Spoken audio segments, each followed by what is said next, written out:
Here we go. Thanks for being here, everybody. Appreciate it on a Sunday afternoon. Let me just start this off in unusual fashion. First thing I want to say is I really like my team. I like my guys. I hope they win some games, but I like my guys. I like who I'm coaching. They're my kind of guys. They're hard workers. They're good people. Our academics is in order. You don't read about our guys much in areas they shouldn't be, if any. I like my young men, and appreciate to get to coach them and enjoy coaching them, and really want to tip my hat to the kind of people that they are, and their work habits and work ethic and accountability, and the bond that we have as a team, the accountability to each other. I don't think this gets said enough in coaching sometimes, and maybe some days you don't like your team as well as I do. I don't know, but I like my guys, and I wanted to say that as we started today. I want to take a minute to just kind of talk about some things. It's a little bit of maybe patting ourselves on the back, but it's really just some landmarks I think that we've accomplished, and as we settle into a full-fledged FBS program after not being one for too many years. Academically, we've posted the highest four-year APR average each of the last 2 years. We did it a year ago, and we beat it this year. So I think that's a good statement about our guys, and our administration funds summer school and the support that they give us, and the way that our guys are handling their academics. We're not without some glitches, but all in all, pretty good. We had 5 guys that signed NFL contracts off last year's team, 2 drafted. 4 out of the 5 had their college degree. One of them was just a little bit short, Will Johnson, and he did not redshirt, so he'll get it done. So I think from those standpoints, good things happening. I think, I believe this weekend's games, I believe we had 6 guys on NFL rosters. We've had 9, I think, since we've been here. So good stuff, I think. Last year we had a winning season. We're proud of that fact. That was the 9th winning season in the last 30 years here. That's a good statement for this team as they've moved up a division. There's been 12 non-losing seasons, so 6-6, I guess, qualifies on that. And fortunately, I've been a part of 5 of those in my 2 times here.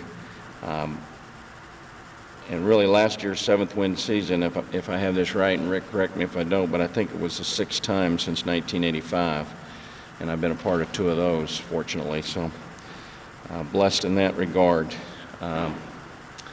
In regard to our team, offensively, we had a lot of improvement last year. We were one of the 4 most improved offenses in the nation last year at nearly 140 yards a game. We were 24th in total offensive yards, 465, 31st in scoring. We went to the tempo, and we were the 13th fastest team in the nation to snap the ball. We will never be the fastest team because we use a little more motion in our offense maybe than some of the no-huddle tempo teams do. I think we're right where we want to be in that regard. We wouldn't mind being a little faster, but I don't think that's something we're sitting around talking about. We're most interested in maintaining our pace and doing it in an efficient manner. We were 2nd in the conference in turnover takeaway margin. We had 11 offensive turnovers last year. 12 is what it says in the books, but one of them was in the kicking game. If it was just 11, it would tie Oregon for the fewest in the nation last year. So that's good. And historically, my teams take care of the football, and last year's team was pretty good at it, and we hope to get a little better at it this year. We only had 19 takeaways last year. We want to increase that. That's a major point of emphasis for us. We were +7, which is good, and to us and to me, with the number of years I've been doing this, the number one statistic that I think correlates to wins and losses is turnover takeaway margin, year in, year out. And so what we'd like to do is cut down 2 or 3 and get 2 or 3 more or more. And that margin of turnover takeaway would put us where we want to be as a program, I think. And our practices right now are a pretty good indication. Our defense is doing a good job of doing better at that. So hopefully this is going to bleed into the season. This league's a good league, though, in regard to protecting the ball. A lot of our teams do a great job. You know, as far as the first 10 days of practice, I'm really proud of the guys and what they've accomplished. The carryover, the retention, the work ethic, the energy, the enthusiasm. You know, you kind of got to embrace the grind when you're in August and in fall camp or August camp. If you don't, you're going to have a tough year, and they're doing a good job of that. I don't think it's any secret they felt a little slighted last year. One of the more difficult team meetings I have ever had is to walk into that room in December and tell them we didn't get a bowl last year, and they're looking at me and saying, you know, I don't understand, Coach. We won, we beat the team, and this team's going, and they got the same record, and we're not. Don't wins matter?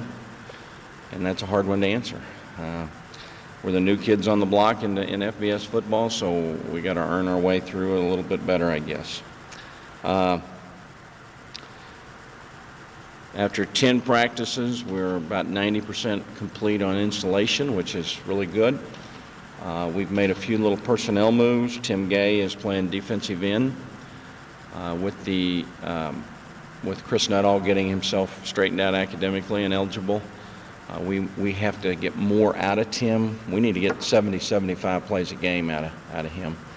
And so we're going to play him in short yardage situations on offense as kind of our bruising runner or blocker, and he's going to play defense. And he'll be able to do both those as a defensive player. We moved Will Trevelyan this week from defensive line to center, and he's only been there 2 days, and it's amazing how well he's done. He played center in high school, so you can really tell that, and picking up the system is difficult when you make a move like that, and he's really done a nice job. Landon Beck is a true freshman who has made a eye-opening impact since he's been here, and we moved him from defensive end to defensive tackle to kind of utilize his strength the most, and I think he's going to go from playing Baines High School, his last high school football game, to playing Florida State in front of 82,000. I was asking his family the other day, I said, how many people were at the Baines game, 800? And they said, oh, no, Coach, we'd had to count them 2 or 3 times for 800. So he's going to go from that to 80-some thousand. So that'll be interesting, but he's doing well in practice. We've moved Darnell Daly and Jared Jeter Gilman to outside linebacker, just little moves within the system, but those are, I think, the bigger things that we've gotten done there. You know, offensively, we've got 8 or 9 starters back, depending on how you want to count them, how you want to look at it. So I expect a lot out of our offense, and they expect a lot out of themselves. Solidifying the center position, I think, is our biggest concern. Let me say this, too, for some of you that haven't been here a lot of days. Joe's heard this a lot of times from me, but, you know, as we moved from FCS to FBS football, one of the things that we went through was to upgrade the talent on our roster to Division I talent. And, you know, you're never complete on that. You're always working on that. But then we went through, the next period that we've gone through was to you know, we might have an FBS starter, but we might not have an FBS backup. And so we're getting closer now to having FBS depth, where if we lose somebody, we don't have to cringe when the backup goes in, because he's more capable athletically of being ready to do that. Now, in some instances, they're young and inexperienced, so you got to continue to remember that. But that's true of every football team to a certain degree. So at least we feel better about where we're getting to with that. Tyler Jones is having a great camp. He's benching 375 pounds. He worked out twice a day in the summer. He's running faster than I've ever seen him run, and he's throwing strikes and bullets with the football. It's been a great transformation. He's thrown some deep outs and digs that I wasn't sure I'd ever seen him throw like he's throwing right now. And mentally, he's very comfortable with what he's doing. So we're really excited about what's ahead with him. I think we have a good backup in Connor White, if needed. And Connor's a redshirt freshman. He went to prep school out of high school, so he's a little older in that regard, and he's had a couple springs with us. He's not quite as polished as Tyler yet, but he's not far behind him in a lot of respects.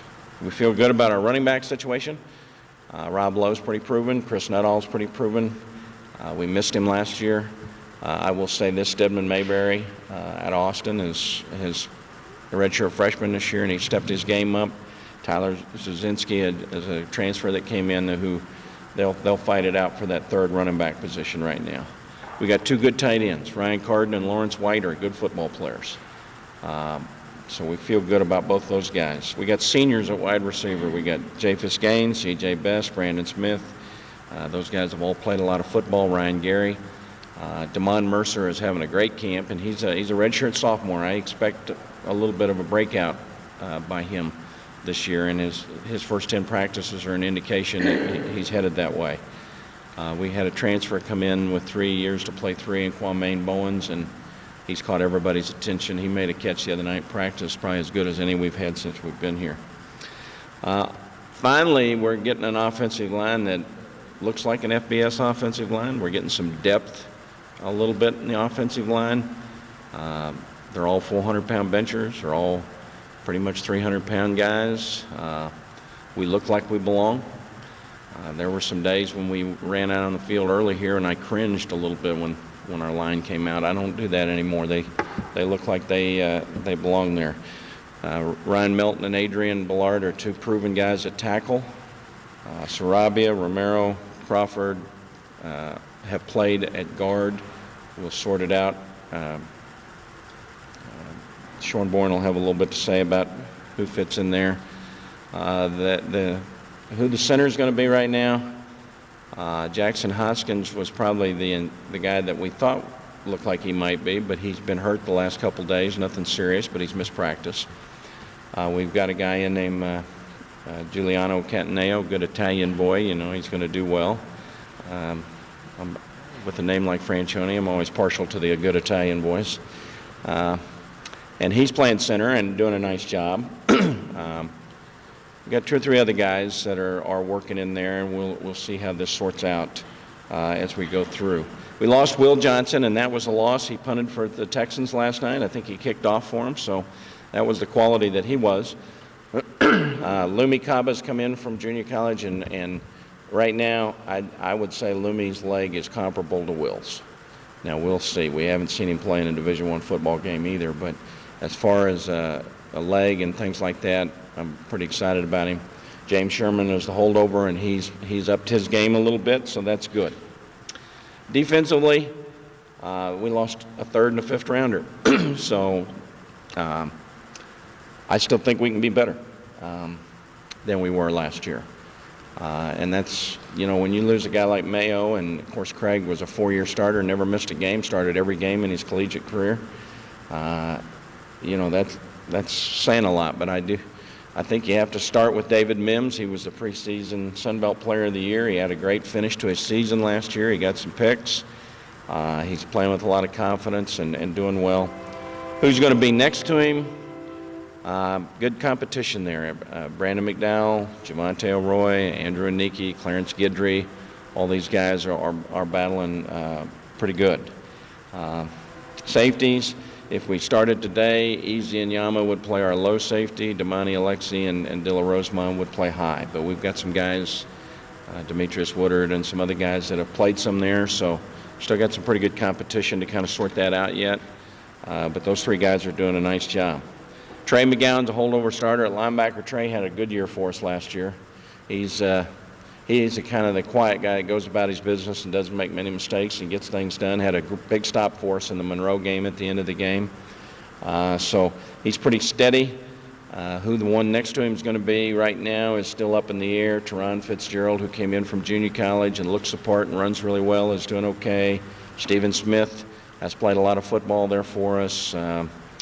Ishmael Davis is a new guy that's come in and made an impact already, so we'll see how that sorts out.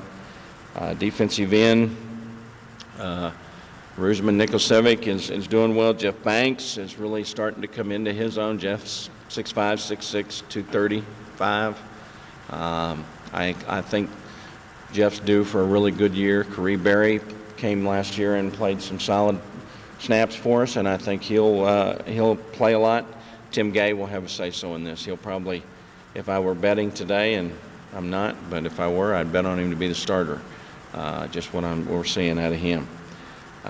Roosevelt Pearson could have a say-so in all that too. Defensive tackle, we need to improve there, and we've got our two starters back in Dallas McClarty and Rashad Dillon.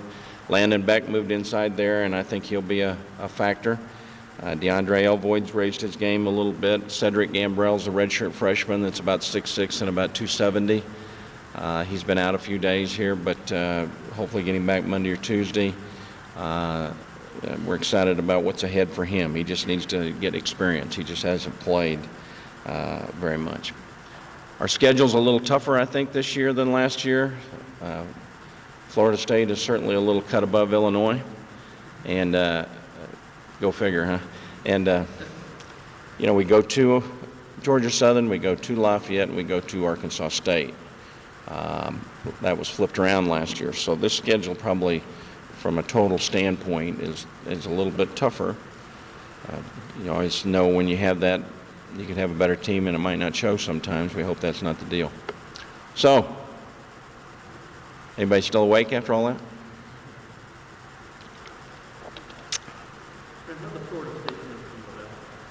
I don't know. You got to go ask the AD. I didn't have anything to do with it. I wouldn't have played him. It wasn't my recommendation.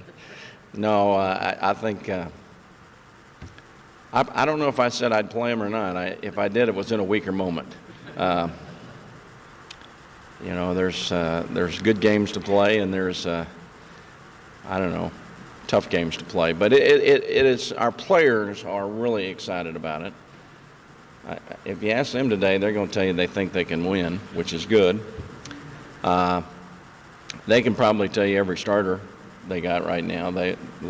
I haven't told them anything about Florida State. They're excited about the opportunity to go play there. I think it's been a great boost to our workouts this summer.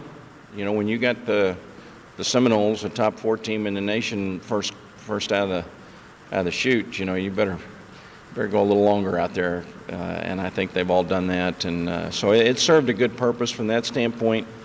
It serves a purpose that it's a national game. It'll be on national TV, and we get an opportunity to display Bobcat football, and hopefully we can do it in a proud way and come away with some additional respect for our program. Because the whole thing was kind of proven to be out of your hands last year, do you use that as a rallying cry to get eligible again? How do you handle it? Do you want them to be angry about it still, like you said? Damn betcha. If you're not, you don't belong on this team. I can't explain it. It ticks me off. And if it doesn't tick them off, then they shouldn't be here. And, I don't know how to quantify when you beat somebody by 17 points and they get to go and you don't, with the same record in conference and same record overall. Other than we've never, they ask me, the bowl people say, well, how many people will you bring to the game? How do you answer that question? We've never been to a game. I'd say a lot, but that's a hard question to answer. Our fans are excited about it and want to go and everything, but, if you're not ticked off about being left out, and we're not, there's no sense whining about it. It's what's done is done, and we just got to do better. We got to win another game or two, and we got to catch people's attention, and we've got to find a way to put ourselves in a better position that they can't leave us out. We got to leave no doubt in their mind.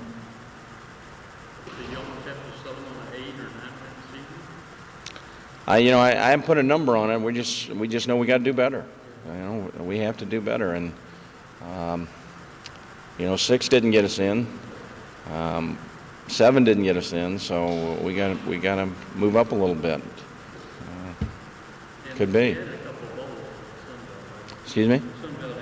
We added the Cure Bowl in Orlando, so we're up to 4. The Austin thing didn't quite materialize for this year, and the Little Rock thing didn't quite materialize, or we might have had a couple more.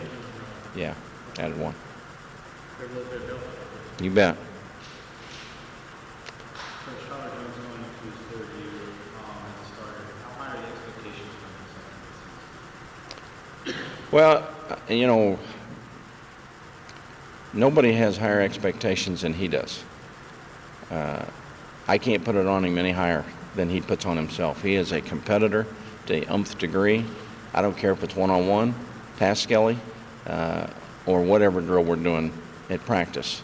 If somebody's not hitting on all cylinders or lackadaisical, he's not pleased, including himself. He's an equal opportunity guy in that. From our standpoint, we have pretty well put it on him. This offense is built around him. We put it on his shoulders. He has a lot of decisions to make, and he is excellent at it. He really is. He handles the ball every play, so taking care of the football starts with him, and he really did a marvelous job last year when you consider how many times he's either reading the end or reading the secondary, or it's a run-pass option, and he's handling that. He's the leader of this football team. I mean, he's the quarterback, but when he took that ball against Wyoming on the first or second play and went about 20 yards, it all snapped into place. And he's just built on that since then. And I'm fired up. He's just a junior, but everybody has high expectations and hopes for him. And Is he the best quarterback in this state? Ooh, hadn't thought about that one. Boykin would probably want to argue that point. Tech, I'm not sure about. Baylor's got a new guy. I'm sure he's played some. He's going to be pretty good. Rice and Houston's quarterbacks played pretty good. He's going to be right up there. We can't get him to be the best in the conference. He keeps getting outvoted by some of the guys that I think he deserves to be ahead of, and some of our coaches do too sometimes. I like him. I'm glad he's mine. I'm not trading him. Huh? The way he's changed physically, he could. Because I tell you what, all he does is beat you, And, Coach Schultz always looks at how he throws and does he drop it or does he do this. I don't look at any of that stuff. All I look at is does he move the ball and does his team win. And Tyler Jones moves the ball and his team does well. So state championship in high school and 9 touchdowns in that game. And he's really, he's done all he can do since he's been here. So he's a good player.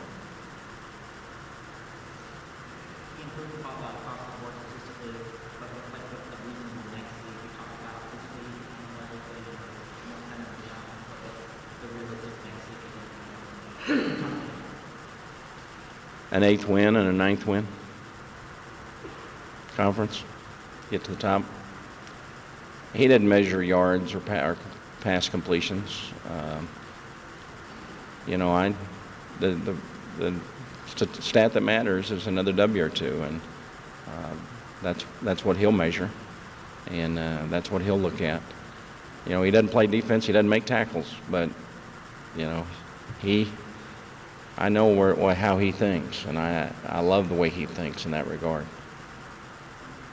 You've always called him Cold Hand Luke, but in some ways, have you seen his leadership develop over the past 2 years, and how has it done that?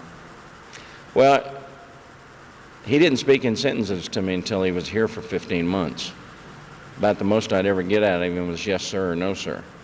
And, he's a pretty quiet guy. But what I found in his style of leadership, he didn't like talking to the group, but he'll go around and talk to each guy, okay? And, he always takes responsibility first. If something he did, boy, he's hardest on himself. But we've tried to, I did something the other day in the team room. I made some statement or something, and I said, Tyler, stand up, tell everybody how you feel about it. He didn't have a choice. He had to talk in front of the group. But he's done that more this fall. I know a couple times Coach Schultz has had the offense over, and talked to him at the end of practice, and Tyler stepped up and said some things. And believe me, when he is E.F. Hutton, when he speaks, everybody listens. That is right, isn't it, E.F. Hutton? One of those guys. Smith Barney, whoever, I don't know, whoever was it. Hey, Fran, do you worry about some of these other Power 5 conferences are saying they don't want to schedule, non-Power 5 schools and SECs? Not really. Not really? They're not going to play each other. 32 of them are going to have losing records and not going to a bowl. They're not going to do that. I've been in those leagues, and they don't want to do that. That sounds all well and good sometimes when we talk about, let's have a 64-team tournament and everything. We've just about got that now.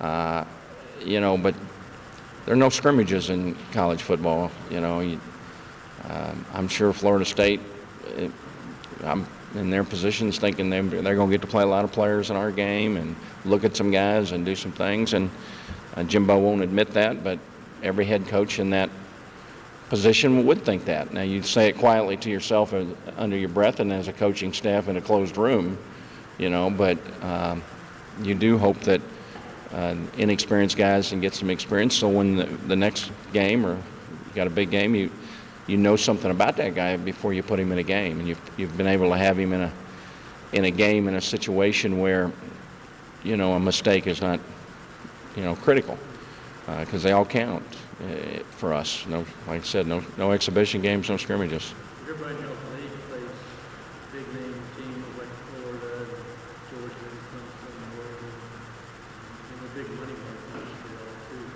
Right. You don't think it'll ever become bad to squeeze you out. I don't think so. I mean, like I said, I don't think they'd like the 32 that are with a losing record that can't go anywhere at the end of the season when it gets down to it. It might happen someday. I don't think it'll happen in the rest of my career.